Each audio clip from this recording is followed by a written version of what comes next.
I'm Jen, and this is Excel, and we are going to show you Chaturanga today. Chaturanga is a really important asana in the Ashtanga system. We do them a lot. There are about 60 in the primary series, so it's something you definitely want to learn to do correctly, because if you do it incorrectly, it could end up hurting your wrists or your shoulders. The first thing we do with Chaturanga is a high plank. So Excel, can you come into a high plank, please? So she does it really well. Her body's fully integrated here. She's reaching through the crown of the head and through the heels. And she's going to build up to doing a full Chaturanga by doing just a little short Chaturanga, just to build up some strength. So you can see her elbows bend, they're pointing backwards, and then she comes right back up. Perfect. Can you do that one more time, please, Excel? And notice how she's looking forward, so she has really nice alignment. And then come on back up. Okay, put your knees down. That's not easy. So if you practice that a few times every day, you'll eventually be able to lower a little bit lower, and a little bit lower, and a little bit lower until you're in a full Chaturanga. Can you show us a full Chaturanga, Excel?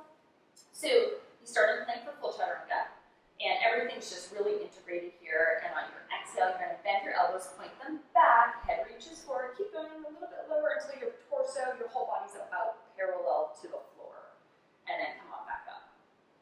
Coming up's the hard part, because normally she gets to go into up dog. But she had really nice alignment there.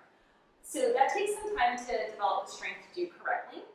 A really good option is to do it on a block while you're getting strong enough to do the full Chaturanga. So if you're using a block, you want to put the block someplace around the sternum, and it helps to support your chest, which helps you avoid dive bombing your shoulders down.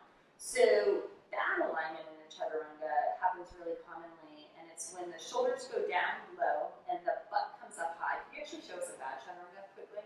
So the shoulders down low, and the butt up high, and look at how bad that is on her shoulders, and she's not using her core, and she can rest because that looks like it might hurt her. Good job. So when you have your butt up really high and your shoulders down low, not only could it cause damage to the shoulders, but you're not using your core because your butt's sticking way up in the air. So the block's a nice way to correct that. Except, can you come into a Chaturanga position with your chest on the block? So the block's going to bear some of the weight of her chest, but I'm not going to let her just hang out here. It's not just like, oh, I'm resting on the block. She's actively pushing the mat away still, so everything's still engaged. The block is just preventing her from dipping her chest down low, and it won't let her hurt her shoulders here. Instead, she just has this perfect Chaturanga line with a little bit of help. Great, you can come out of that, Excel, because it's actually still a ton of work.